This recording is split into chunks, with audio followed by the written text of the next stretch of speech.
안녕하세요. 예수비 전성결기 안현노사입니다. 전광훈 집단 속에 들어가면은 거짓말이 일상화되는 거 아닌가? 이런 생각이 들 정도로 너무나 거짓이 팽배합니다. 참 충격을 많이 받아요. 충격을 계속 받는데도 면역이 안 되고 계속 충격을 받아요. 세상에 어떻게 이게 가능할까? 이런 생각이 드는 겁니다. 아까 이동욱 회장님이 전화를 주셨더라고요. 송은근 목사님이 또 유언비어를 내놓으셨더라고요. 그 부분에 대해서 글을 쓰셨는데 그 글을 방송으로 내보내면 좋겠다고 해서 제가 읽어봤는데 진짜로 알릴 필요가 있겠더라고요.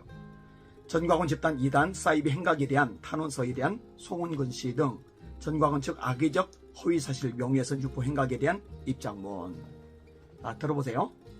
전광훈 집단 2단 사이비 행각에 대한 탄원서에 대해 탄원서의 가치를 비방하기 위한 악의적 허위사실 유포가 있어 통합 측에 사실관계를 확인했고 현재 통합 측에서 전광훈 집단 2단성 문제에 대하여 다루어지고 있는 사실을 아래와 같이 바로 잡습니다.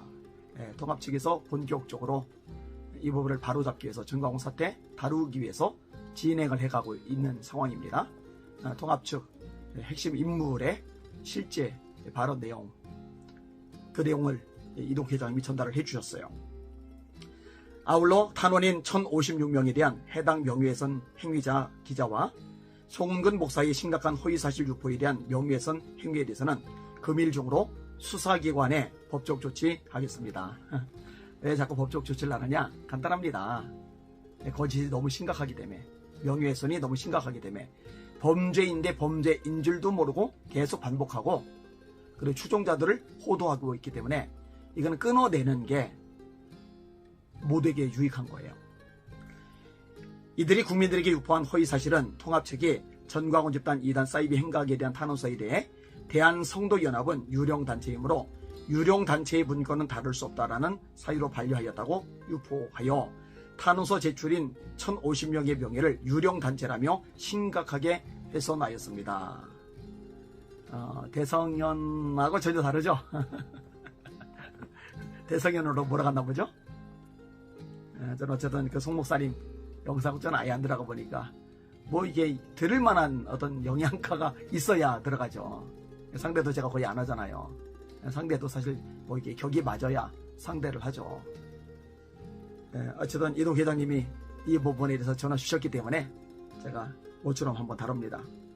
해당 문건은 대한성도연합이 제출한 문건이 전혀 아니고 잘 아시다시피 단 며칠 만에 국민들 1056명이 자발적으로 동참하여 작성된 문건이고 실제 탄원서를 보아도 그렇게 제출되어 있습니다. 기자와 송은근 등은 국민들 1056명의 실체가 있는 탄원서를 대한성도연합이라는 유령단체의 탄원서라고 사실관계를 왜곡하고 통합 측에서 그런 사유로 수령 거부되었다고 탄원인들의 명의를 훼손하는 사실무근의 허위사실을 주장하였습니다. 허위사실 주장이 한두 번이 아니죠. 일상화되어 있잖아요. 여러분들 이미 많이 접했잖아요. 제가 19금 블로그를 운영했다. 요즘 그 얘기 잘 안 하대요. 그 다음에 페이스북에 또 음란물을 올렸다. 이것도 계속 할 것 같다니만 또 잘 안 하대요. 이게 본인들의 무식함을 아주 천하만국에 퍼뜨려 놓은 거잖아요. 그죠? 그다 유명한 화가들 작품인데 미켈란젤로의 천지창조 같은 작품 보고 음란물이라고 할 겁니다. 왜 거기 옷을 걸치지 않은 사람들 모습이니까. 다비드상도 역시 마찬가지고요. 르누아르 작품들 다 음란물이라고 하겠습니다. 제가 지난주에 제주도 집회에 갔었잖아요. 제주도에서 그리스 신화박물관을 잠깐 들렀어요. 거기 보니까 아이들을 데리고 어머니가 왔더라고요. 아이들 데리고. 근데 거기에 있는 그림들 보면은 또 조각상들 보면은 옷을 안 걸쳐요. 음란물 박물관. 그거 고소해야죠. 그리고 그 엄마들 진짜 미친 거기에요. 그죠? 왜냐면 초등학생들, 유치원 학생들, 그 아이들에게 음란물을 보여주는 거니까. 이 수준이 이렇게 떨어져요. 이렇게 떨어져요. 하기야 가스라이팅 되니까 떨어질 수밖에 없겠죠. 정상적인 판단, 합리적인 이성적 사고방식 같은 것들이 아예 안 되니까요. 자, 마저 읽겠습니다. 통합 측이 확인한 결과 기자와 송은근 등의 주장은 전혀 사실이 아님을 확인하였습니다. 확인하면 금방 알 건데 그왜 거짓말을 할까? 그죠? 통합 측이 유령단체의 탄원서라고 수령 거부한 사실이었고, 다만 통합 측 내부 절차에 따라 탄원서를 반려 조치하였을 뿐이라고 하였습니다. 또한 전광훈 집단의 이단 사이비 문제의 현재 진행되고 있는 절차에 대해서는 통합 측이 이미 책임 있는 교단으로서 전광훈 집단의 이단성 문제점을 잘 알고 있고, 이번 통합 측 총회에 정식 상정되어 있고, 전광훈 집단의 이단성에 대해서 현재 심도 있게 다루어지고 진행되고 있다는 것이 팩트입니다. 전광훈 집단의 이단 사이비 문제에 대해서는 이미 통합 측 총회에 상정되어 다루고 있으며, 탄원서를 제출한 사람들은 실체가 있는 국민 1056명이지 송원근의 허위사실 유포처럼 유령 집단의 탄원서가 아님을 분명히 말씀드립니다. 전광훈 측은 자신들의 이단 사이비 문제가 현재 통합 측에서 다루어지고 있고, 탄원서 제출 국민이 유령이 아님에도 불구하고 위에 같은 팩트를 왜곡한 허위사실 유포 행위가 향후에도 예상되는 만큼 거짓 미혹에 대하여 수사기관 고발 등 엄정히 대응하도록 하겠습니다.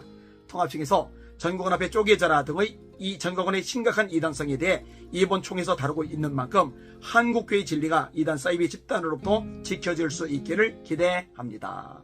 이동호 계장님이 의사이신데 군문학자인 것처럼 또 수필가인 것처럼 글을 참 잘 쓰세요. 그죠? 이것도 일목요연하게 정리를 잘해서 충분히 알아듣도록 전개를 해놨습니다. 감사하게 생각을 합니다. 다시 말하지만 진짜 거짓말을 너무 잘해요. 요즘 또 이제 안 하나요? 아니면 간첩이다. 김정은의 지령을 받는다. 이것도 한참 반복적으로 떠들어댔었는데요. 그죠? 국정원에 신고를 했다. 어떻게 됐어요? 그 결과 좀 알려줬으면 좋겠습니다. 진짜 안타깝습니다. 이 불쌍한 사람들, 미혹당한 사람들 빠져나오기를 원하지만, 회개하기를 원하지만 쉽지는 않겠다라는 생각이 들어요. 그럼 하는 수밖에 없죠. 하는 수 없죠. 하나님께서 손대실 겁니다. 심판하실 겁니다. 오래 안 갑니다. 두고 보시면 압니다. 지금 자꾸 막 세력과시하잖아요. 뭐 오코일에 1300명 부흥사 보였다. 또 뭐 원로 목사들이 어쩌고 저쩌고 막 이렇게 세과시하잖아요. 이게 왜냐면은 궁지에 몰려서 그러는 거거든요. 그러니까 자꾸 방패를 만드는 거예요. 병풍을 세워두는 거예요. 그래서 나 이단 아니다, 나 사이비 아니다, 이렇게 자꾸 하소연해가지고 그걸로 상황을 모면하려는 꼼수를 지금 열심히 부리고 있는 겁니다. 20억 들었대. 20억 그 돈 가지고 어려운 교회들 도와줬으면 정말 힘 많이 냈을 건데요. 안 그래요? 100만 원씩만 도와줘도 200명의 목회자들 돕겠네요. 100만 원씩만 도와줘도 얼마나 도움 됩니까? 저도 개척교회 때 보니까 단돈 5만 원, 단돈 10만 원만 누가 후원해줘도 그게 큰 힘 보탬이 되던데요. 100만 원 큰 돈이죠. 그런데 돈을 써야지. 이 부흥사들 모아서 그 비싼 데 재우고 비싼 거 먹이고 그래서 세 과시하고 유치한 거죠. 그럼에도 불구하고 하나님이 심판하실 것입니다. 두고 보시면 압니다. 날마다 주님 바라보고 말씀 위에만 섭시다. 할렐루야.